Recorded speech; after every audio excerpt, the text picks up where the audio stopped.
Okay, good afternoon, everybody. My name's Mark, and I'll be taking the webinar this afternoon. Just a little bit about me, if you haven't encountered me in the past. I've been teaching for about 30 years now. I would be very grateful if somebody could just post a comment just saying, can see you, can hear you. While I'm waiting for that, have a look at this lovely picture of a handsome young teacher with hair. The contrast is painful. So just somebody stick something in there, and then we can get going on the actual webinar. Okay, great.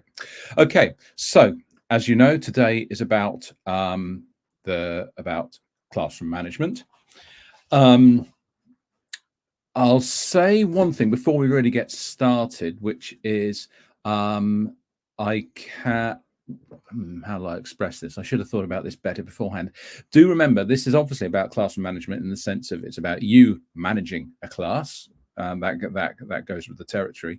It's also about your assignments as well, and it does make a difference, a considerable difference, both to your preparation and your vision of how you wish to present an assignment, and how easy it is for a marker to actually plot what you're doing if you have thought about these things as well. So it's important, obviously, hopefully in your future teaching career, but it's also important for the assignments to actually give some real consideration to this.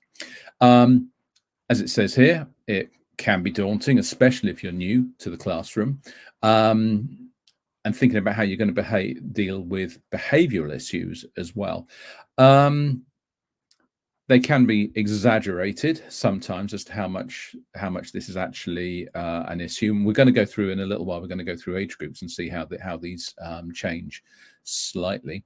People often think, sometimes with justification, that teenage classes are going to be the most challenging, and that's not necessarily the case. Teenage classes can be a huge amount of fun, and the key is, as always, from your point of view, careful planning and think about what you want to achieve from the lesson. And that's a really, really big point. It's something that seems like a very small one. Oh, can I just say hello, hi from Gloucester in UK. I'm in Cheltenham, so I'm about 7 miles away from you, Victoria. So when you're thinking about these things, think about the outcomes. You've got this little thing at the top of any lesson plan, which is your lesson aims. Give that real thought and really go back and think about it as you're planning both your assignment and your lesson. And it's the thing where you think, did I achieve that in the lesson plan? And then later, when you're actually reflecting on lessons, did I achieve that in the lesson? So these are the first things that you can do for classroom management, is planning. So I'm just clicking on this. Now we're just going to go through the very different ages and what they actually mean for lessons. So you've got obviously the very young learners, 4 to 5 years old. Make sure with them that, of course, you're not doing anything they can't do in their own language. It's a very simple point, but it's one that people do forget. It's likely they don't know the language. They'll have very limited experience of being in a classroom.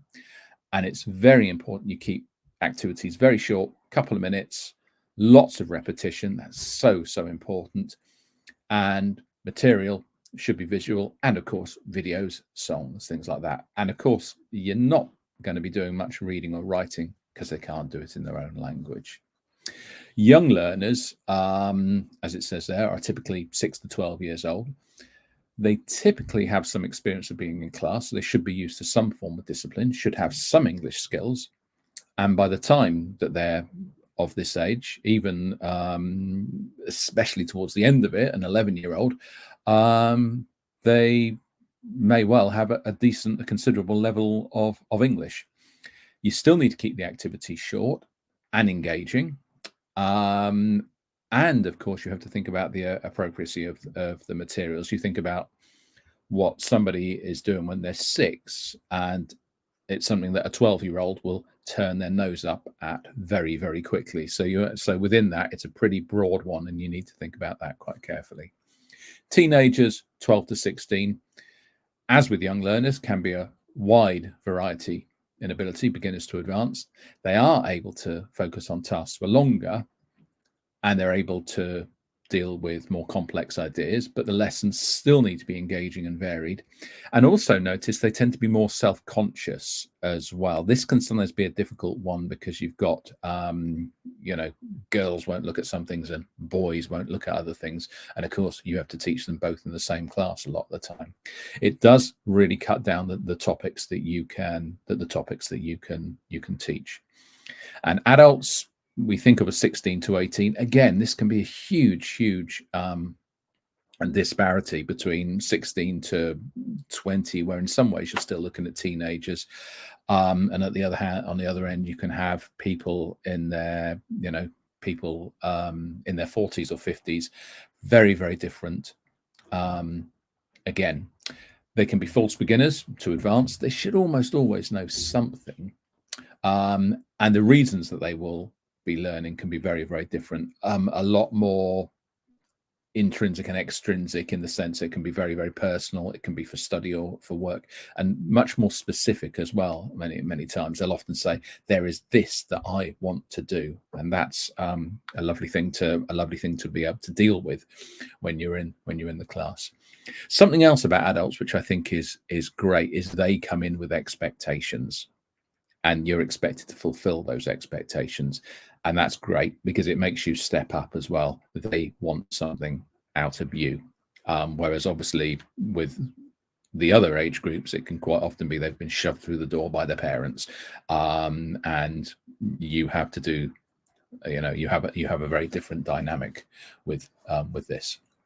Okay, so as you know, our assignments are all for teenagers and adults. So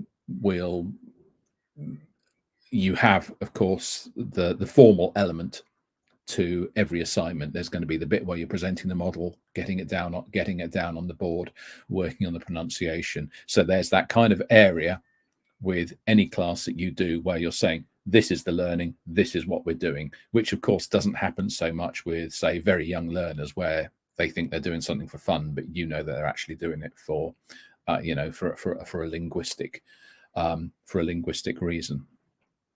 Okay, so before you're teaching, we're going to do a before, during, and after with this as well.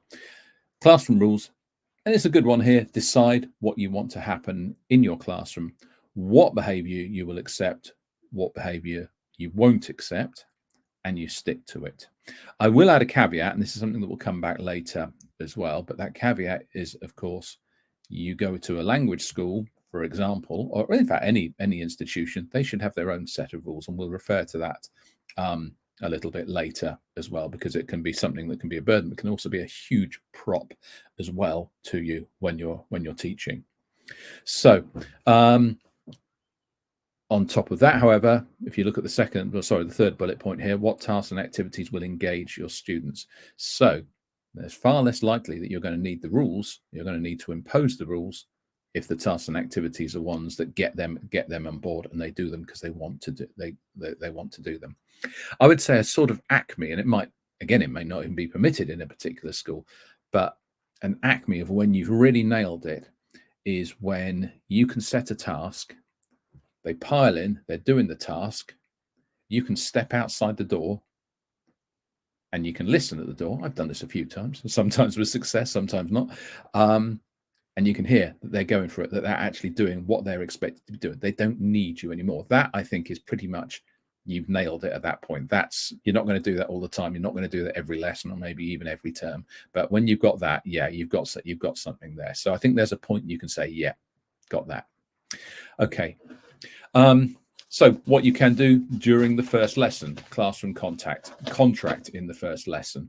Now, this is something that I think is, again, maybe more specific to young adults, teenagers and young adults.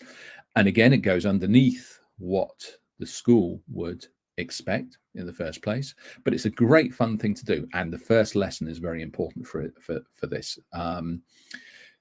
Get them in groups, get them to decide what they think the classroom rules should be, bring them back together, elicit the rules, and then get them on the board, get them on a piece of paper, stick them up, and you can get them to copy it down, sign the paper to say that they agree, whatever you like. You can also do rules for the teacher. Don't think that's a great idea, and again, we'll see why in a second when we look at a set of when we have a quick look at a set here.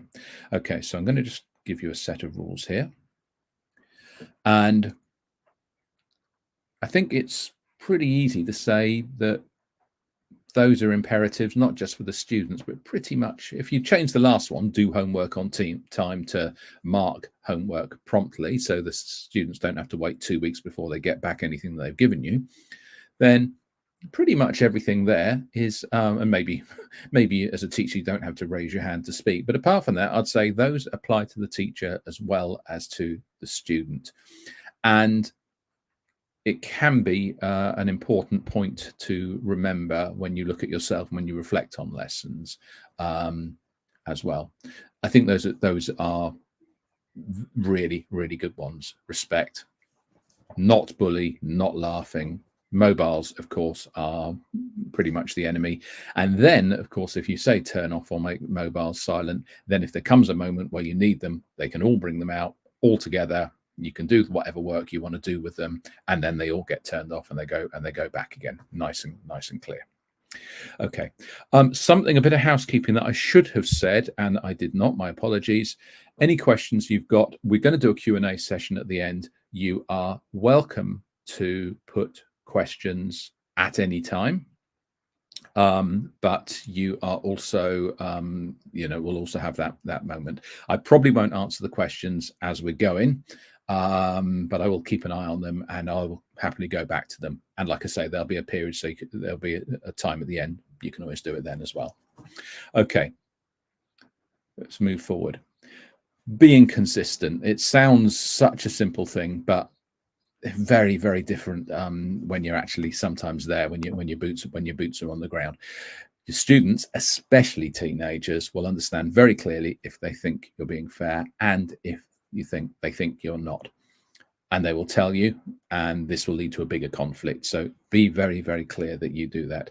You stick to the agreed rules. You don't add more, because you came in with an idea in the first place. You've got the school rules, you've got the rules that they've written. You shouldn't need any more than that, because the rules are broad enough that they should take in anything. It doesn't allow them to sneak things under the carpet, so to speak. Use positive reinforcement, of course. If a student's constantly being told off or punished, there's little point in them trying to be good at any time. So look at what they've done and really, really try to praise them for it. Don't lecture the class about behavior. If you need to deal with it, just deal with it quickly, and then move on. The teaching is the priority. And do remember that they're teenagers. They want boundaries. They may not know that they want boundaries. They want boundaries. And they want to know where they are. You're clear, you stick to them. And if you tell a student to do something and they refuse and you back down, the boundaries come blurred. So sometimes you have to confront something. And another one, which I think, the idea of starting and ending the class. Now that's activity and it can be discipline. I really like to start the class with something like a quiz. And again, this is kind of the engagement and the activity. One of the things that I would do with the class is what we call the incidental vocabulary. Moving on to a slightly different lesson here, but the incidental vocabulary, it's all those things. Normally it's something where maybe in the previous lessons, students try to say something and they've used a strategy and you've said, okay, that's really well done. You found a way of expressing that. Actually, there's a phrase, there's something you can use to go straight from A to B. So you give them a phrase. That is your incidental vocabulary or incidental lexis. You note it down. Everybody benefits from it. Everybody gets the explanation. Everybody gets the chance to write it down. You can have a dozen of those in a class very, very easily. Or they can be ones that are actually taught in the book. That's fine. They come into the class, they sit down, open your books, pen, paper. Let's just do a very quick quiz. And so these things get recycled all the time, which is really important. Great way of starting a class. It gets them focused, and there's a backwash effect that very quickly they start to revise that vocabulary because they know what's coming as well.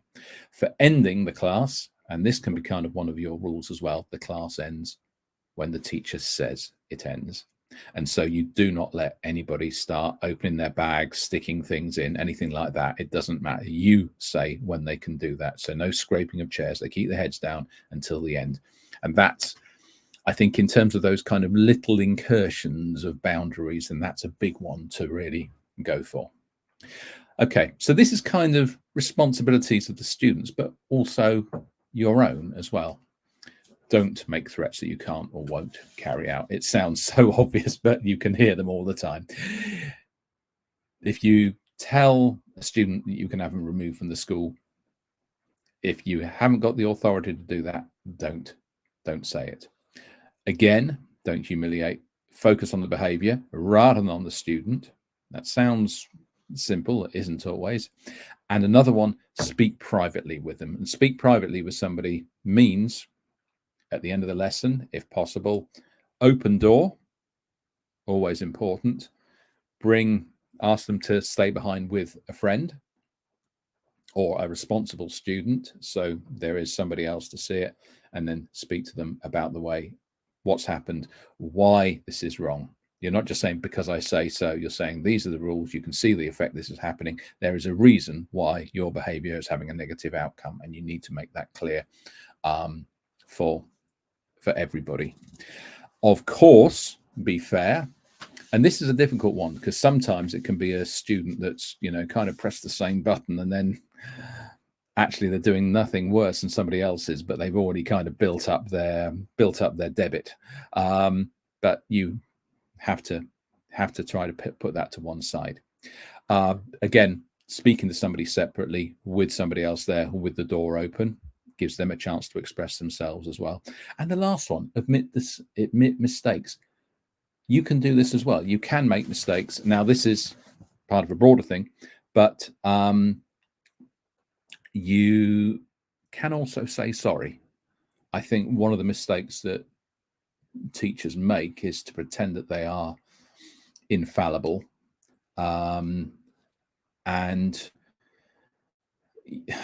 in a sense, you almost become like a lump when you do that. You become this insensate human, and you get treated as such by the students who start behaving in a way that, if nothing ever comes off you, then what's the harm in throwing anything at you?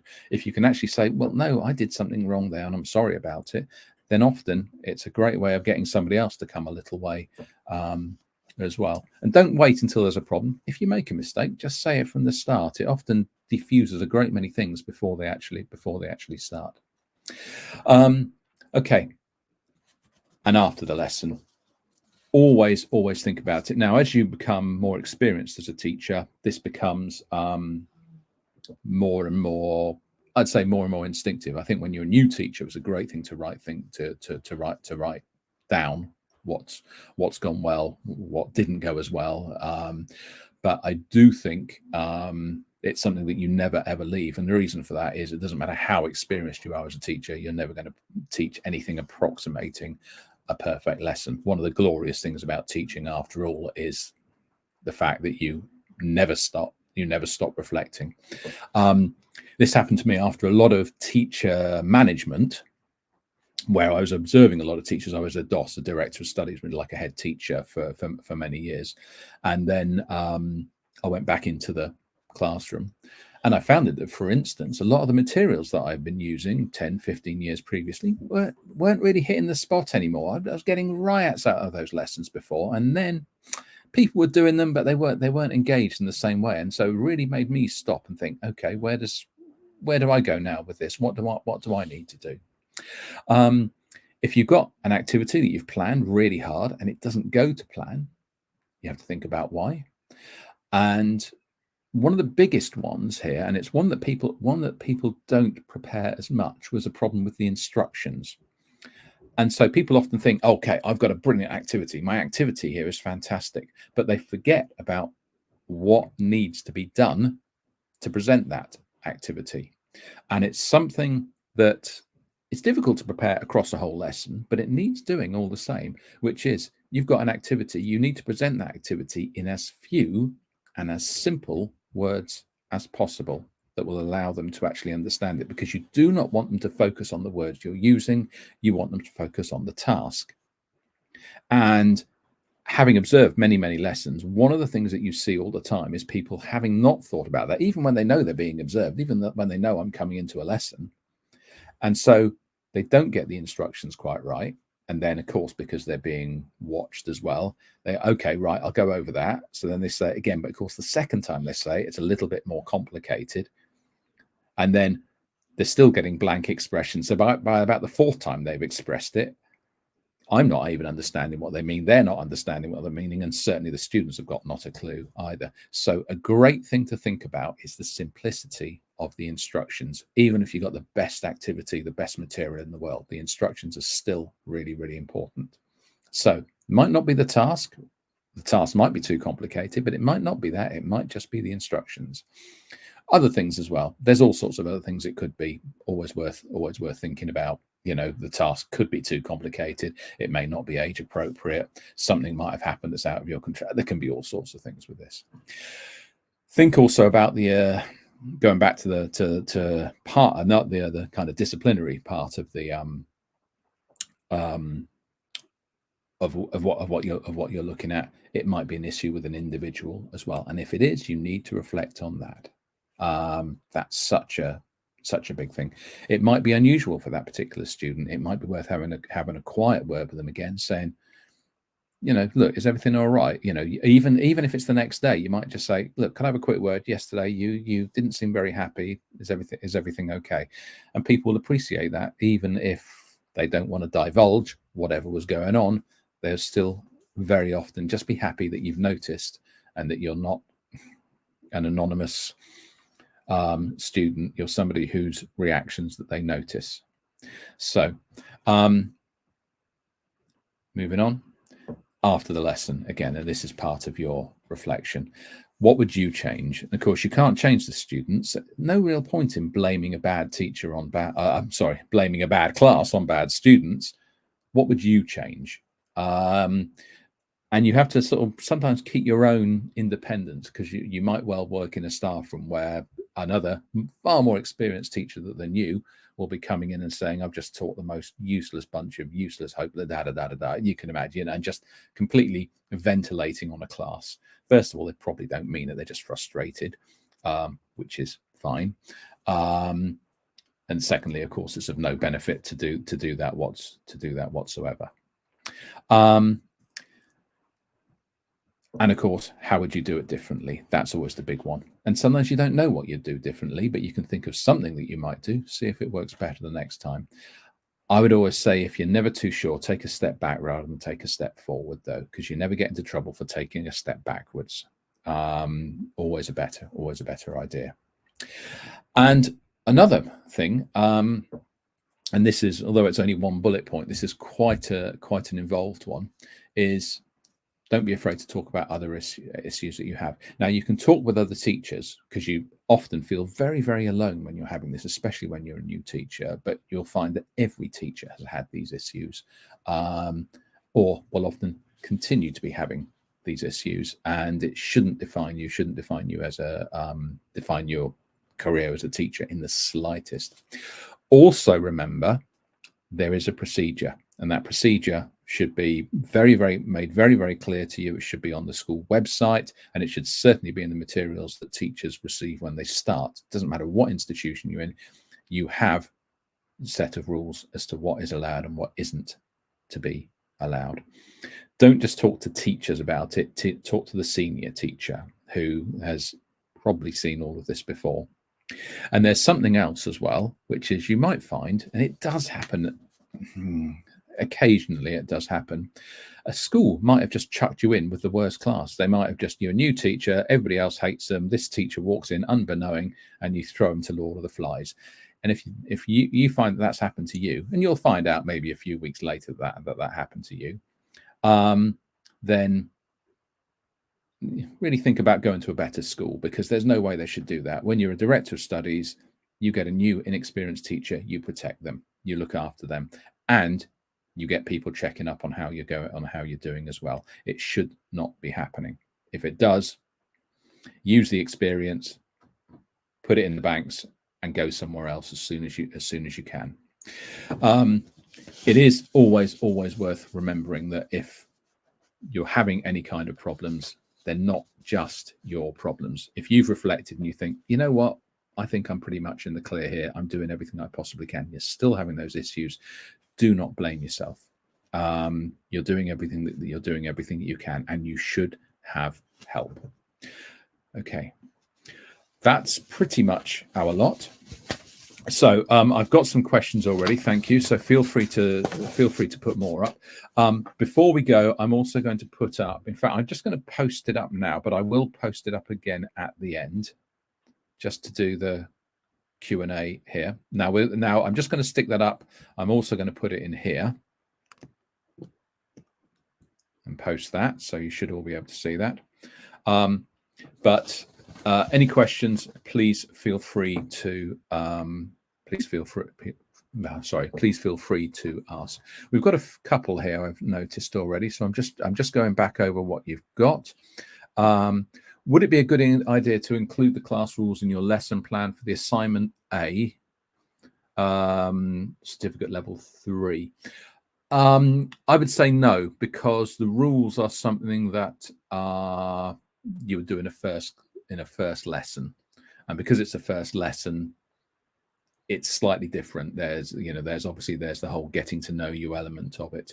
You shouldn't need to do this in a lesson plan, because it's meant to be a normal lesson, and a normal lesson would work on the assumption that you know this class. It's not the first time that you've encountered them.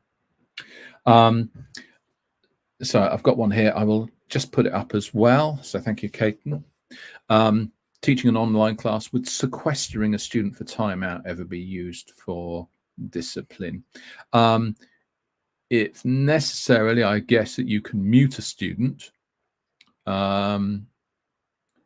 if they're not particularly behaving themselves. Obviously, it depends on the platform that you're using. I mean, if it's somebody on Zoom, and they're having little chats with their mates as well, there's not an awful lot you can do about it. Again, one, to refer to the people above you, and that's it's kind of out of your hands to a certain extent. Also, and this is the same with the next question I'm going to ask, which is a very good one. Thank you for this. So how do you ensure that they're okay?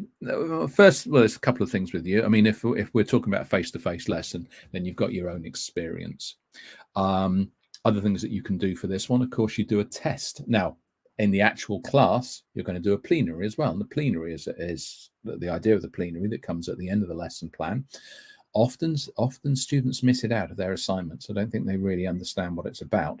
A plenary is about you checking the understanding. It's a form of concept check for the whole lesson, to make sure that students have learnt, have understood, have accomplished the aims. And if they haven't, of course, you have a rethink, and you go back and you have another try in a different way. The school itself should have its own feedback in place as well. Sometimes you don't need to worry too much. I think it's something to do with the vibe between you and the students, and it depends very much on the school, on the situation. But I don't think that you always do yourself a lot of favors by that kind of hello, do you rate me highly? Do you like me? Am I your friend? Yeah, that's not the vibe you want. Some of the time, the vibe that you actually need is, I'm here to teach you. You're going to learn. I'm in charge here. You don't ever need to say it, but that would be what is expressed by your general demeanor. And on the other side of that is, yeah, I might be in charge. I might be the boss. It's for you to shape up. But at the same time, and I'm also here to do absolutely everything that I possibly can in my power to make sure that you do that. And that I'm going to lay myself on the line to make sure that you learn as much as possible. If people have got that, then the way they rate you becomes more secondary, I think, because it comes a little bit closer to them wanting to please you as a teacher, rather than you doing backflips to make them like you. And it all comes out in the feedback. There are, especially online nowadays, there are multiple ways in which schools attain feedback. So in terms of the actual lesson and the aims accomplished, you've got the plenary. You've also got the next day when you might well do a follow-up activity, as you would say, which I think comes up in level 5 in C. You do a follow-up activity there, which is meant to be a day or a couple of days later, where you're maybe checking on the language that's been learnt and seeing that they can still use it effectively. So you've got your own ways of doing these things. Okay, so I haven't really looked at this one. Elena, apologies, my pronunciation is not great. Can I just jump back here so we know what we're doing? What would you suggest implementing in the lessons as a must to deal with class time management better? You're not maybe teaching to the greatest expert, since I've never stuck to time on a lesson in my entire teaching existence. So I would say that's experience does most of it. And I would say experience does most of it in the sense that you start learning how much you can be expected to do. When I was teaching more regularly, what I tended to do, and I'm talking about, a long time ago now, maybe I had 10 years ago, I was an experienced teacher, but a good while back, is I tended to go into a class with, say, 7 or 8 activities that I was going to do. Obviously, some of them being self-enclosed with a particular language point, and you'd start off, of course, pretty much with the same. You knew what you were going to start off with, which was something, the language aim that you wish to accomplish. But there would be various other ones in there, and these other ones would be communication using that. There would be ones maybe referring back and revising, refreshing, recycling language that had been used previously. So I would overall have about 7 activities, of which I knew I was probably going to do between 3 and 5 in a lesson. And depending on how the lesson was going, depending on how the vibe was, I would start selecting from what I had. And of course, in among those are, okay, there's 10 minutes free at the end, right? Let's do that quiz. Let's do something, let's do a back to the boards. Let's do an energetic kinesthetic lesson as well. Or, oh, hang on, we've got 30 minutes left, right? So I think for me, I would say time management is maybe dealing with your own fallibility, if that's a word, and having plans you have contingency plans which can say, okay, I've got 10 minutes left, I've got 5 minutes left, I've got 30 minutes left, let's slot in what I need to on that. That's a fairly imperfect way of doing it, but it works for me, and it's far better than twiddling your thumbs with with 20 minutes left, or trying to finish something too quickly because you need to get them out of there, which I think is equally is equally unhelpful. Okay. Yeah, do we get in touch with parents? In general, no. That's the school's job. It's not your job.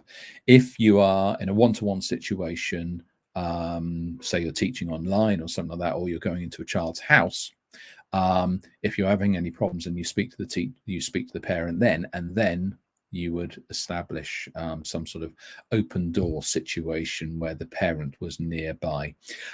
One thing certainly in the UK, which is very, very important for safeguarding, and I would hope it would be equally safe, is if you went into a child's house, the parent does not just scoot out the door and think, great, I've got a babysitter for an hour.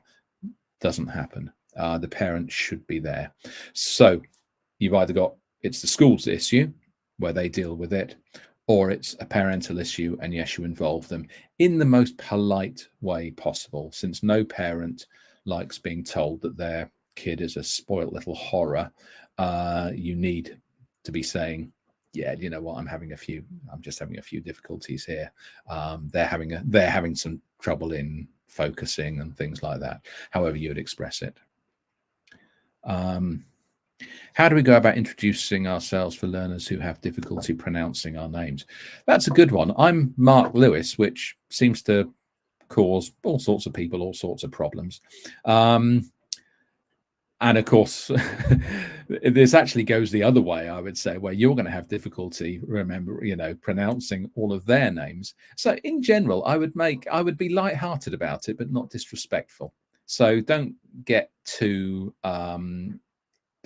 fussed about it if you get something, if they get something, if they don't get it perfect. Just correct them with a smile. And also, if you think it's important to them, just say, you know what, just tell me if I'm getting your name, if I'm struggling with your name, just keep telling me until I get it right. I want to get it right. I want to pronounce your name correctly. So have it somewhere where both sides are going, giving a little bit. Are we allowed to? Are we allowed to is always out of your hands. Are you allowed to is in the gift of the school as to what they would decide to do with that. Promoter survey, one thing with that one, be very, very careful. Of course, anybody under 18, you should not be having, again, I'm talking about UK about UK norms here. Well, they're not norms, they are laws. No contact with any student under the age of 18 for any reason, and contact with any student only with their express permission, which can be withdrawn at any time outside of the lesson as well. What most schools will do is that they will give you a school email. So if there's anything to go back and forth, first of all, they have oversight on it. And secondly, of course, it eliminates personal contact, which is very important. Okay. How do we teach someone who doesn't believe in traditional pronoun usage? Oh, 21st century problems. With respect, that's all. And in my experience, people tend to ask respectfully for this. And if you've got a great big grin and somebody thinks that they're going to cause you problems, just grin back and do what they want. And if you make a mistake, then you smile and you apologize and you go back. It's just not a big thing at all, because in general, people who believe strongly in it, they would like you to make the effort to go along with what they are requesting, and it's a request. It's not an order. And if you make an honest mistake, well, that's fine, and you try to get it better. Okay. Yeah. Delta providers, that's something else. I'll just tell you, a Delta is a higher level. If you want to go into educational management, your CELTA is a level 5 qualification. The Delta is level 7. It's the equivalent of a master's. Okay. Any other questions? Those are some really good questions. So much appreciated for those. I'm just going to, just in case you didn't get it the first time, I'm just going to go back and put the survey up there. And I'll just finish with one last thing, which isn't really on here, which is that we're talking quite a lot here about discipline, but I hope you're understanding that you can head a lot of things off. You can stop a lot of things before they start by thinking about your students, thinking about the individuals, thinking about the activities, thinking about how you will present those activities. And also do remember that in general, if you so I'm just trying to get rid of something here, but I can't. I'm not sure why.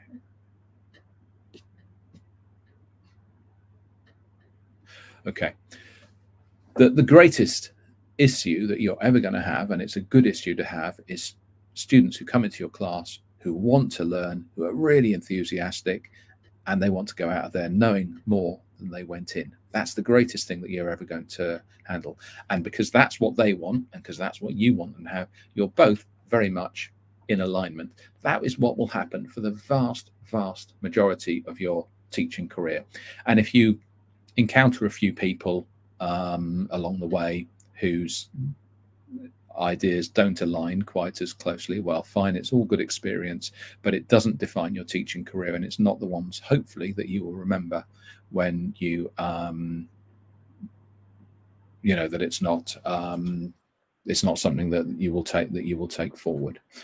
Are we expected? Sorry. So, how do we teach somebody? Just a little bit extra there on the traditional pronoun usage. The answer is no, very simply to that one. And nobody in their right mind would expect you to adapt content to their personal beliefs. So that's just, as far as I'm concerned, a flat no, unless there were specific circumstances for it. And I would struggle to think what those circumstances would be. I hope that's a nice short one for you. So I hope you've enjoyed this. I'm sure I'll hear or speak or mark some of you again, but I hope you can take this forward. And certainly in the short term, think about it for your assignments, and then you'll think about this, because it will become an issue that is apparent very, very, very quickly. I hope you've all got the Survey Monkey. Thank you very much for your forbearance, and see you all soon. Many thanks. Have a great afternoon or evening or morning, depending on where you are, because I have seen you from a brilliant selection of places here, about 5 different continents, which is wonderful. Okay, thanks ever so much, and take care.